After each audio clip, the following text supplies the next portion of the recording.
Sir, you can't go up there. The security guard's hand was firm on my arm as I tried to enter the executive elevator. The CEO's floor is restricted access. I smiled, holding up the insulated lunch bag.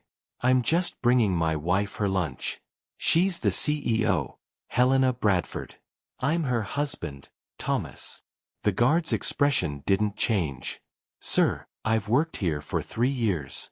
Mrs. Bradford doesn't have a husband. She's very clear about that. Now please step away from the elevator. My smile froze. The lunch bag suddenly felt heavy in my hand. What do you mean she doesn't have a husband? We've been married for 28 years. Sir, I'm going to have to ask you to leave, or I'll call the police. We get obsessed fans sometimes who make up stories about knowing the CEO. I've been specifically instructed that Mrs. Bradford is to have no visitors without prior approval. My name is Thomas Bradford, I'm 52 years old, and I'd just been told by a security guard that my wife of 28 years had been telling people she wasn't married. I stepped back from the elevator, my mind racing. Look, there's been a misunderstanding. My wife is Helena Bradford. We live at 847 Riverside Drive. We have 2 children, Sophia, 25, and Marcus, 22. I'm her husband. The guard pulled out his radio. Security to front desk. We have a situation at the executive elevator. Possible stalker claiming to be Mrs. Bradford's husband. I'm not a stalker. Call Helena. Ask her. Tell her Thomas is here with her lunch. Sir, final warning. Leave now, or you'll be escorted out and banned from the building. I left. Not because I was afraid of being banned, but because I needed to think. Something was very wrong. Helena and I had been married for 28 years. We'd met in college, married right after graduation, and built our lives together. She'd started Bradford Tech Solutions in our garage 15 years ago, and I'd supported her every step of the way. I'd been a stay-at-home dad when the kids were young, then worked as a high school teacher once they were older. Helena's company had grown explosively. 5 years ago, it went public. Helena became a billionaire CEO, famous in the tech industry. Our life changed. Bigger house, luxury cars, private schools for the kids. But through it all, we'd stayed connected. Or so I thought. I sat in my car in the parking garage, staring at the lunch bag. Helena's favorite, homemade chicken piccata, roasted vegetables, and the lemon tart she loved. I'd gotten up early to make it, wanting to surprise her at work. We'd been arguing lately. Small things, mostly. She worked late constantly. Business trips that lasted weeks. Important dinners where I wasn't invited because they were industry people who wouldn't understand my teaching background. You wouldn't enjoy it anyway, Helena would say. They just talk about tech and business. You'd be bored. I'd accepted her explanations. She was a CEO running a multi-billion-dollar company. Of course she was busy.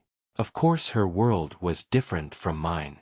But now a security guard was telling me she'd never mentioned being married. That she'd specifically instructed staff she had no husband. I called Helena's cell phone. It went straight to voicemail. I tried her office number. Her assistant, Brianna, answered. Mrs. Bradford's office, how may I help you? Brianna, it's Thomas. Helena's husband. Can I speak to her? There was a pause. I'm sorry, who? Thomas Bradford. Helena's husband. We've met several times. I've been Mrs. Bradford's executive assistant for 4 years, sir. She's not married. I think you have the wrong person. I hung up, my hands shaking. 4 years. Brianna had been Helena's assistant for 4 years and didn't know she was married? I drove home in a daze, trying to make sense of what was happening. When I pulled into our driveway, the house looked different somehow, like I was seeing it for the first time.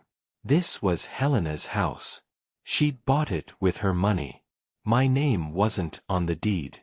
She'd said it was for tax purposes, that the company owned it as an executive residence. I'd signed papers agreeing to that arrangement. Our cars were registered in her name. The bank accounts were hers. Even our children's college funds were in trusts she controlled. I'd never questioned any of it. Helena was the breadwinner.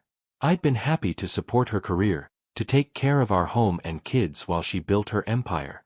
But now I was seeing our life through a different lens. Helena had slowly, systematically erased me from her public identity. At work, she was unmarried. Her assistant didn't know I existed. The security guard had been specifically told she had no husband. I went inside and started looking through Helena's home office. I'd never snooped before. I trusted my wife. But trust was crumbling fast. In Helena's desk drawer, I found a folder labeled Personal, Private. Inside were documents that made my blood run cold. Legal papers for a second residence in Manhattan, a penthouse apartment I'd never heard of. Photos of Helena at various events with a man I didn't recognize, his arm around her waist. Social media accounts under her maiden name, Helena Foster, with no mention of marriage or children. There were calendars showing business trips that matched up with weekends at the Manhattan penthouse. Expense reports for couples dinners, spa treatments for two, and luxury hotel suites. My wife had a second life. A life where she was single, successful, and apparently involved with someone else. I heard a car in the driveway. Helena was home early. I shoved the documents back in the drawer and met her in the kitchen. She was on her phone, as always, barely glancing at me as she set down her briefcase. "I need to fly to New York tomorrow," she said, still focused on her phone. "Board meeting. I'll be back Friday. Actually, I stopped by your office today. Wanted to bring you lunch." Helena's fingers paused on her phone screen. Just for a second, but I noticed. "You did what?" "I brought you lunch. Chicken piccata. Your favorite. But the security guard wouldn't let me up. Said you don't have a husband." Helena's face went carefully blank. "That's ridiculous. He must be new." Confused. "He said he's worked there 3 years. And your assistant Brianna also didn't know who I was. Said you're not married." "Thomas, you're being paranoid. The security guard made a mistake. I'll have HR talk to him. Why would he specifically say you instructed staff you have no visitors? Why would you tell people you're not married?" Helena's phone rang. She glanced at it, then at me. "We'll talk about this later. I need to take this call." She walked out of the room, her voice dropping to a murmur. I heard fragments. "Complication. He showed up at the office. No, I'll handle it." When she came back, her expression was set. "That was the board chairman. I need to prepare for tomorrow's meeting. We'll discuss your paranoid conspiracy theories when I have time." "Paranoid? Helena, your own security guard said you don't have a husband." "And I'll handle it." "God, Thomas, do you have any idea how much pressure I'm under? I'm running a billion-dollar company, and you're obsessing over some confused security guard." She left the next morning for New York without another word about the incident. I waited until her car was gone, then went back to her office. This time, I wasn't careful about covering my tracks. I photographed everything, the documents about the Manhattan penthouse, the photos with the mystery man, the social media accounts, the calendars showing her double life. Then I called our daughter Sophia. She was 25, working as a lawyer in the city. Smart, practical, and devoted to both her parents. "Dad, what's wrong? You sound upset." I told her everything, the security guard, the assistant, the documents I'd found. Sophia was quiet for a long moment. "Dad, I need to tell you something. Mom asked me not to mention it, but she has an apartment in Manhattan. I've been there." My heart sank. "You knew." She said it was for late meetings, that commuting was exhausting. "She said you knew about it." "Dad, are you telling me you didn't?" "I had no idea." "What else do you know, Sophia?" "There's a man. His name is Pierce Hamilton. He's on Mom's board." I've seen them together at the apartment. She said he was just a colleague, but Dad, they looked like more than colleagues. I sat down heavily, the phone pressed to my ear. How long have you known? About a year. I didn't say anything because Mom insisted it wasn't what it looked like. She said you and she had an understanding, that your marriage was complicated. I didn't want to interfere. We don't have an understanding. We have a marriage. Or I thought we did. Dad, I'm so sorry. I should have told you. I just believed Mom when she said everything was fine. After we hung up, I called our son Marcus. He was in graduate school studying engineering. When I asked if he knew about the Manhattan apartment, he sighed. Yeah, Dad. Mom told me about it last year. Said it was for work. But I've seen her social media accounts, the ones where she uses her maiden name. She posts photos like she's single. I asked her about it once, and she said it was for privacy, that high-profile CEOs need separation between personal and professional lives. And you believed that? I wanted to believe it. Mom's always been driven, always focused on work. I figured her public image was just business strategy. But Dad, if you didn't know about any of this, then she's been lying to all of us. I spent the rest of the day investigating. I hired a private investigator, a former police detective named Kyle Brennan. I sent him everything I'd found and asked him to dig deeper. Kyle called me back that evening. Mr. Bradford, I've done preliminary research. Your wife has been living a double life for at least 5 years. The Manhattan apartment is registered under an LLC she controls. Pierce Hamilton is listed as an approved guest with 24/7 access. They've been seen together at multiple high-profile events, always described in society pages as CEO Helena Foster and her companion Pierce Hamilton. Foster is her maiden name. She's using it professionally and personally in New York.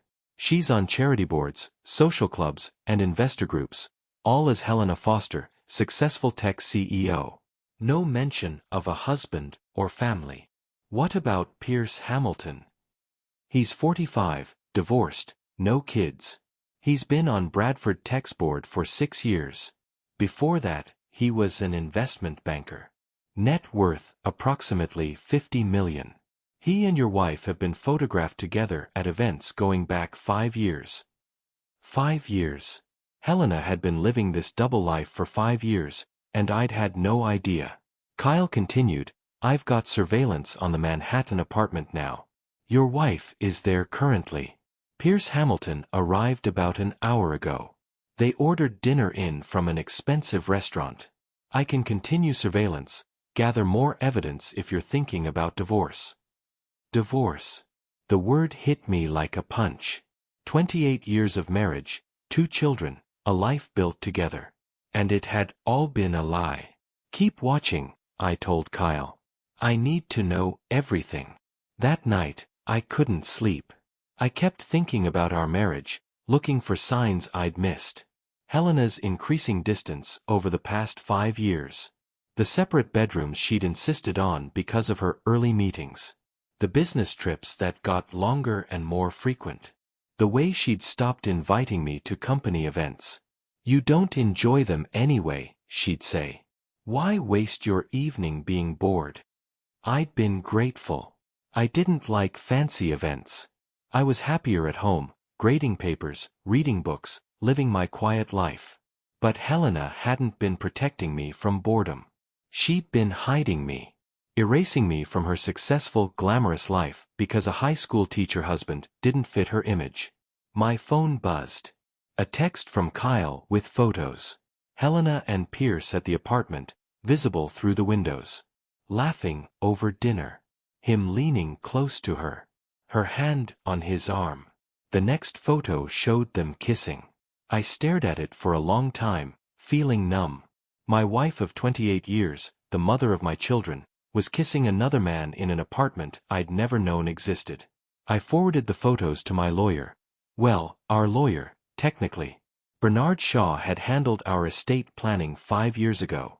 But when I called him the next morning, his secretary said he couldn't take my call. Mr. Shaw represents Mrs. Bradford's interests. He can't advise you in a domestic matter without a conflict of interest. Of course. Helena had thought of everything. I found a new lawyer, Patricia Monroe, who specialized in high-asset divorces. I met with her that afternoon and showed her everything I'd gathered. Patricia's expression grew more serious as she reviewed the documents. Mr. Bradford, you're in a difficult position. Your name isn't on the house deed, the cars, or most of the assets. Your wife has systematically separated her wealth from you. We've been married 28 years. Don't I have rights to marital property? In theory, yes. But your wife is a sophisticated businesswoman with excellent legal counsel. She's structured everything to minimize your claim. The house is owned by her corporation. The cars are company vehicles. Even the bank accounts are in her name. What about the kids? I asked. They're adults. Custody isn't an issue. But Mr. Bradford, I need to be honest with you. Your wife has billions. She can afford the best lawyers in the country. This divorce is going to be expensive, lengthy, and brutal. I don't care about the money. I care about the truth. She's been living a lie for years, pretending to be single, having an affair, erasing me from her life. I want everyone to know what she's done. Patricia nodded slowly. Then we'll need a different strategy. You can't beat her in court with money. But we can beat her in public opinion. She's a public figure. If her double life becomes public knowledge, it could damage her reputation and her company's stock price. I'm not trying to destroy her company. I'm not suggesting we do. But the threat of exposure might motivate her to negotiate fairly. Otherwise, she'll drag this out for years and bleed you dry on legal fees. I thought about Helena, about the woman I'd loved for 28 years. The woman who'd apparently stopped loving me years ago but hadn't bothered to tell me. Do it, I said. Prepare everything. But I want to confront her first. Face to face. She owes me that much. Helena returned from New York on Friday evening. She was in a good mood, humming as she came through the door. She didn't even glance at me, just headed straight for her office. Helena, we need to talk. Not now, Thomas. I have emails to catch up on. Now. It's important. She sighed, exasperated. Fine. What is it? I pulled out my phone and showed her the photo of her kissing Pierce Hamilton. I know about the Manhattan apartment. I know about Pierce. I know you've been telling people you're not married. Helena's face went pale, then red. You had me followed? You invaded my privacy. Your privacy? You've been having an affair for years. You've erased me from your public life. And you're angry about privacy. Don't be dramatic. Pierce and I have a professional relationship. That photo is taken out of context. Really? What's the context for kissing your board member in your secret apartment? Helena's expression hardened. You want to know the truth, Thomas? Fine. I've outgrown this marriage. I've outgrown you. I'm a billionaire CEO, and you're a high school teacher. We live in different worlds. Her words hit like physical blows. So all these years, you've been pretending? Playing house with me while living your real life in New York. I've been practical. Divorce is expensive and complicated. It was easier to maintain the appearance of marriage while living my actual life separately. Easier for who? Not for me. I've spent 28 years loving you, supporting your career, raising our children, believing we had a real marriage. We did have a real marriage. It just ended about 5 years ago. I moved on. You should have too. I stared at my wife, this stranger wearing Helena's face. You moved on without telling me, without giving me a choice. You just erased me from your life and expected me to sit here like a good little househusband while you lived like you were single. Oh, please. You've had a comfortable life. Nice house, everything paid for, no real responsibilities. You should be grateful. Grateful? For being your dirty secret? For being the husband you're ashamed of? I'm not ashamed of you. You're just not part of my professional image. The tech industry values youth, innovation, power. A middle-aged high school teacher husband doesn't fit that narrative. I stood up, my hands shaking. I want a divorce. Helena laughed. Actually laughed. Of course you do. Let me guess, your lawyer told you you're entitled to half my fortune because we've been married 28 years? Thomas, I have a team of lawyers who've spent 5 years protecting my assets. You'll get nothing. I don't want your money. I want a fair settlement for 28 years of marriage. And I want everyone to know the truth about your double life. Her laughter stopped. Excuse me. Your investors, your board, your employees, they all think you're this brilliant, ethical CEO. What happens when they find out you've been lying about being married? That you've been having an affair with a board member? That you've systematically deceived everyone about your personal life? Helena's face went cold. You wouldn't dare. You'd destroy the company. Our children's inheritance. The children you also hid from your public image? Sophia and Marcus both know about your lies, Helena. They're adults. They deserve to know their mother chose her image over her family. If you go public with this, I will bury you. I will make your life hell. You will regret ever threatening me. I already regret it. I regret wasting 28 years on someone who saw me as an inconvenient accessory to be hidden away. I left the house that night and checked into a hotel. Patricia, my lawyer, had advised me to establish separate residence immediately to strengthen my divorce case. The next morning, Sophia called. Dad, Mom called me. She's furious. She says you're trying to destroy her. I'm trying to get a fair divorce from someone who's been lying to me for years. There's a difference. She says you're threatening to go public with her relationship with Pierce. Dad, if you do that, it could tank the company's stock. A lot of people would lose money. Your mother should have thought of that before she started an affair with a board member. That's a serious ethics violation. The board has a right to know. Sophia was quiet. I understand you're hurt. But think about this carefully. Mom has billions and an army of lawyers. If you fight her publicly, you could end up with nothing and completely humiliated. I'm already humiliated, Sophia. Your mother has been telling people she's not married. Her security guard was instructed to keep me away from her. How much more humiliated can I be? I'm sorry, Dad. For what it's worth, I think what she did is awful. Marcus and I both do. But we're worried about you. Mom plays to win. Marcus called an hour later with the same concerns. Dad, please don't do anything rash. Let the lawyers handle it. Don't go to the media. But I'd already made my decision. Not because I wanted revenge, though I won't lie, part of me did. But because Helena had built her empire on an image of integrity and authenticity. She'd given speeches about work-life balance, about being true to yourself, about ethical leadership. All while hiding her husband and children, maintaining a secret apartment, and having an affair with a board member. Her investors, employees, and customers deserved to know the truth about who they were supporting. I contacted a journalist, Veronica Mills, who wrote for a major business publication. She'd covered Helena and Bradford Tech extensively, always portraying my wife as a role model for women in tech. Mr. Bradford, why are you coming forward now? Veronica asked during our first phone call. Because my wife has been lying to everyone for years. She presents herself as this honest, authentic leader while maintaining a completely fabricated public image.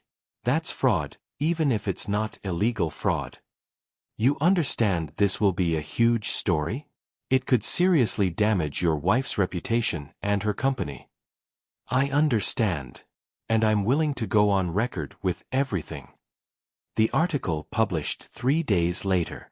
Tech CEO Helena Bradford's secret, hidden husband, double life, board member affair.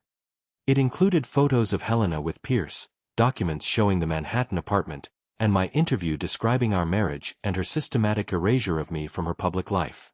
The response was immediate and explosive. Bradford Tech stock dropped 15% in one day. Board members called emergency meetings. Shareholders filed lawsuits. The SEC opened an investigation into potential ethics violations. Helena called me, screaming, "You've destroyed me. You've destroyed everything I built." No, Helena. You destroyed it yourself when you chose to live a lie. I just told the truth. The board is demanding my resignation. Pierce is being investigated. Our stock has lost billions in value. Good. Maybe you'll learn that actions have consequences. Maybe you'll learn that you can't just erase people from your life when they don't fit your image.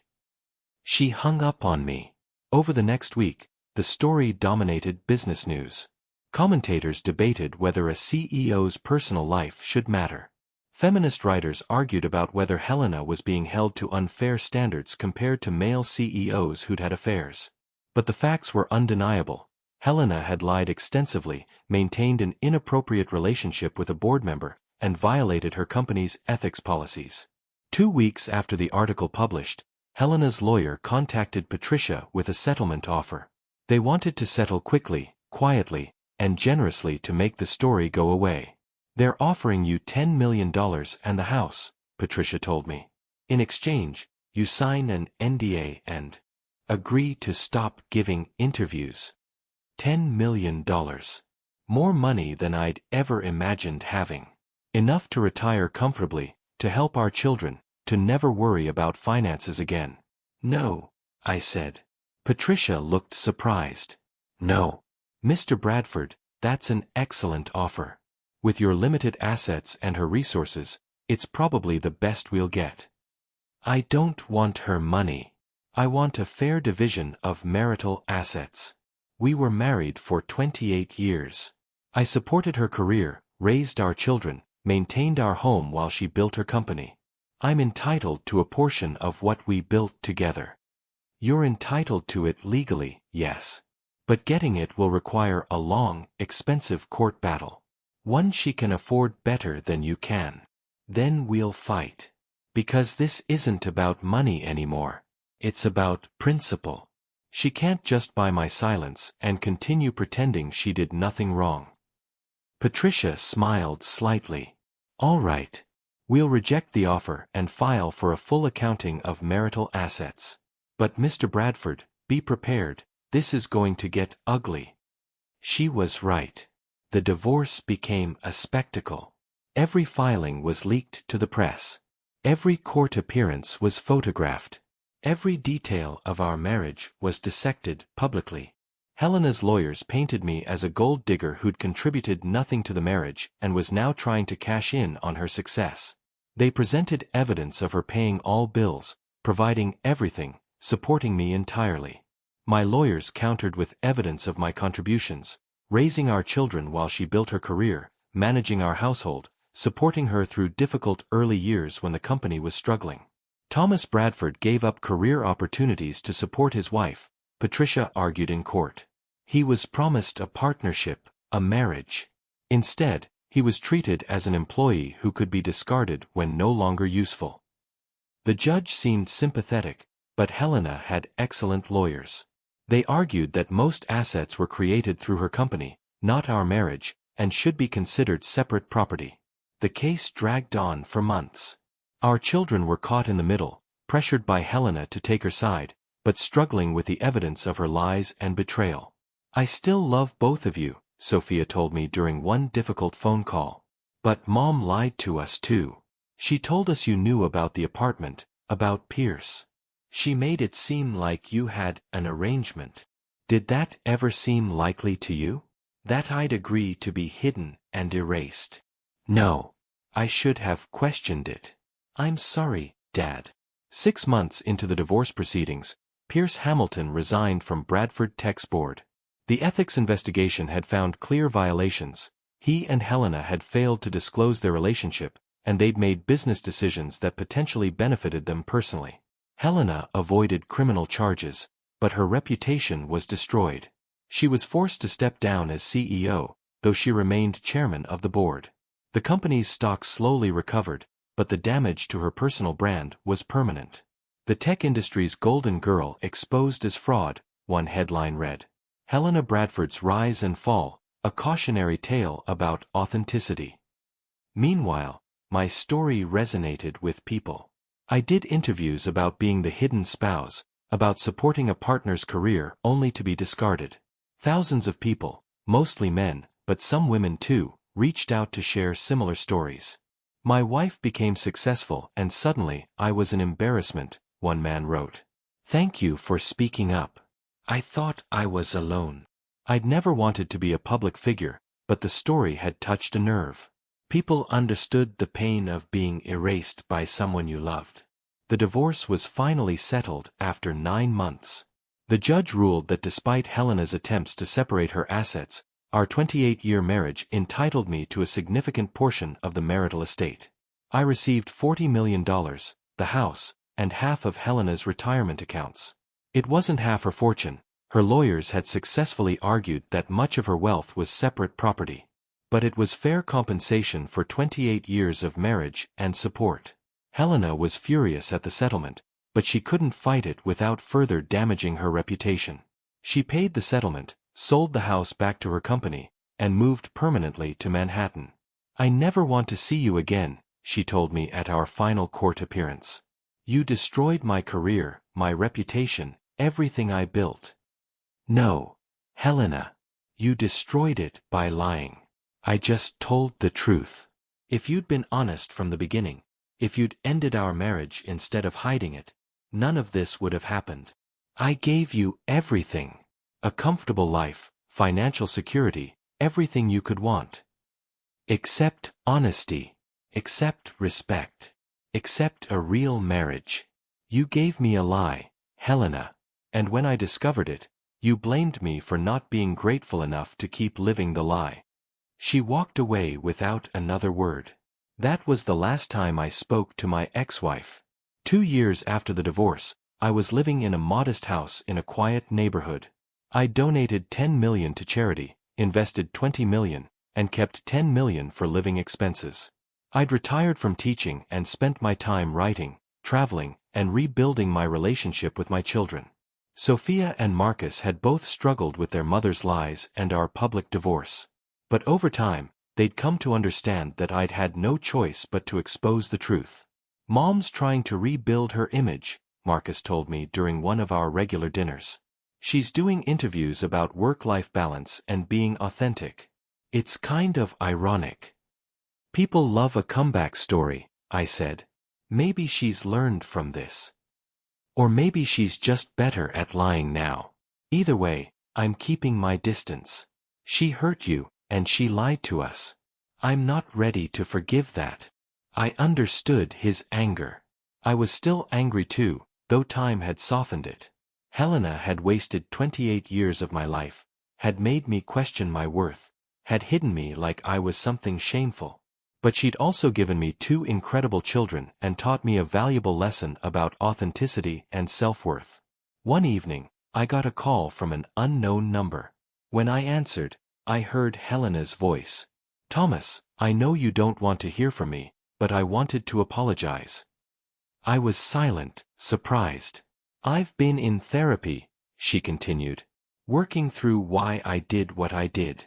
My therapist helped me understand that I was ashamed of my background, ashamed of being from a working-class family, ashamed of anything that didn't fit the image I wanted to project. You represented my past, the person I was before success. So I tried to erase you. That's not an excuse, Helena. I know. It's not. It's an explanation. I'm sorry for hiding you, for lying, for making you feel worthless. You weren't worthless. You were a good husband and father. I was just too insecure to appreciate that. Why are you telling me this now? Because I owe you the truth. And because I want our children to have a relationship with both of us without feeling torn. I can't undo what I did, but I can acknowledge it was wrong. It was the first time Helena had ever admitted fault, ever apologized genuinely. I appreciate that, I said carefully. But it doesn't change what happened. You destroyed our marriage and hurt our family. I know. I live with that every day. But I'm trying to be better. To be honest. To be the person I pretended to be. We talked for a while longer, carefully, like strangers learning to be civil. When we hung up, I felt something shift, not forgiveness exactly, but perhaps the beginning of letting go. 3 years after my surprise visit to Helena's office, the visit where a security guard told me my wife claimed to have no husband, I was finally at peace. I'd lost a marriage, but I'd gained self-respect.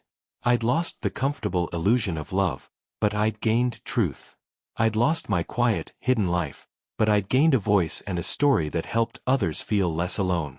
Helena had rebuilt her career somewhat, though she'd never reclaim her position as the tech industry's golden girl. Pierce Hamilton had moved to Europe and remarried. Our children had grown into independent adults who understood that both their parents were flawed, complex people. And me. I'd learned that you can survive having your world destroyed. That truth, however painful, is better than comfortable lies. That being erased from someone's life doesn't erase your value. I'd walked into that office building with a lunch bag, expecting to surprise my wife. Instead, I got the shock of my life from a security officer who didn't know I was the CEO's husband.